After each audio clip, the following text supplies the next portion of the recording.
मतलब साधना जो भक्त जो साधना कर रहा है, जो अभी तक पहुंचा नहीं है उस स्थिति तक, जैसे वो सेवा कर रहा है, गुरु सेवा कर रहा है, वैष्णव सेवा कर रहा है, ठाकुर जी की सेवा कर रहा है, तो कभी कभी जैसे सेवा करने के लिए वैसे कभी भौतिक वस्तु की जरूरत पड़ती है। जैसे मान लो किसी को एक बात तो किसी फोन की जरूरत है, कुछ सेवा के पहली बात पहली बात यही रुकिए, पहली बात थोड़ा थोड़ा समझते जाइए।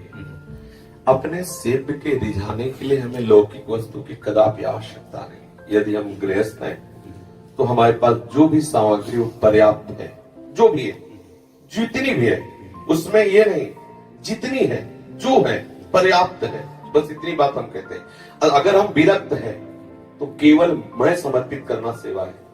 केवल मैं को समर्पित करना, जो अहम है, जो देहाभिमान है, यही समर्पित करने की केवल सेवा है। अब इस देह का पोषण करने के लिए जल चाहिए तो जल प्रभु को या गुरु को अर्पित करके पीना है। अन्न चाहिए, यदि विरक्त है माधुकरी करके ले उससे जीना। हमें मोबाइल की जरूरत नहीं है। अगर उनको लगेगा जरूरत है तो वो अपने आप भेज देंगे, मुझे आवश्यकता नहीं है। साधु को आवश्यकता सिर्फ भगवान की है। अगर वो कोई अन्य आवश्यकता रखता है तो अभी वो थोड़ा त्रुटि कर रहा है। एकमात्र केवल प्रभु की आवश्यकता, प्रभु की गरज हो तो अन्य आवश्यकताएं पूरी करें। नहीं, ये शरीर, ये प्राण, ये जीवन केवल उनके लिए, चाहे प्रभु को चाहे गुरु को। बात एक ही है। हम अगर श्री जी को, ठाकुर जी को इत्र लगाते हैं तो हमें इत्र की आवश्यकता है, तो ठाकुर जी जानते हैं, खुद रूप बदल के आएंगे और इत्र का डिब्बा लेके आएंगे और कहेंगे हाथ जोड़ते रख लो। तो हम एक बार मना करेंगे फिर दोबारा में ले लेंगे। हमें ये कहीं फोन नहीं करना पड़ेगा कि इत्र ले आओ। आपको सच्ची बात बताऊं, जब एक बार कहीं हमें बाहर जाना पड़ा, जब वृंदावन का नियम नहीं लिए हुए थे शरीर रोग से ग्रसित होने के कारण, तो श्री जी के लिए एक शीशी इत्र की ले गए। अब इत्र का हम भावपूर्वक श्री जी को, वो चूंकि नाम सेवा है ना, तो उसमें इत्र अब वहां इत्र खत्म, लगा कि कल खत्म हो जाएगा। बस भाव आ गया कि अब हमें किसी से याचना नहीं करनी, पर हमारी श्री जी को जब तक इत्र का सिंचन नहीं करेंगे तब तक हम भोजन नहीं पाएंगे, जल नहीं पिएंगे। 24 घंटा तब हुए थे, हमें पता भी नहीं था कि कन्नौज में इत्र होता है।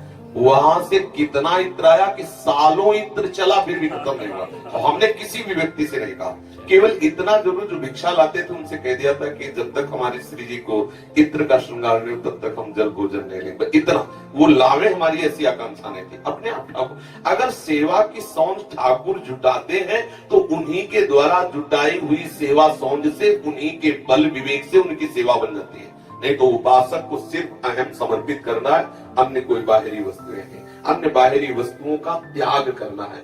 गृहस्थ जन जो उनके पास रूखा सूखा वो पर्याप्त है।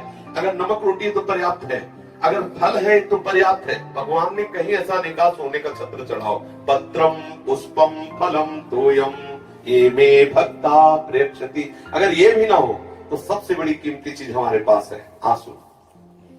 हम गदगद होके रोके कि हे दीनानाथ, मुझ गरीब के पास कुछ नहीं, और रो दिया, लुट गया ठाकुर, इतने में लुट गया, इतने में लुट गया।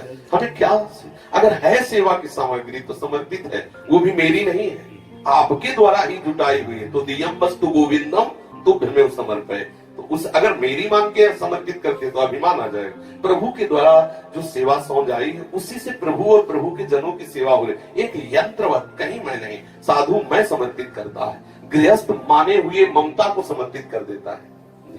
बहुत बहुत धन्यवाद महाराज जी, ये थोड़ा सा कंफ्यूजन था जो आपने पूरा क्लियर कर दिया। धन्यवाद।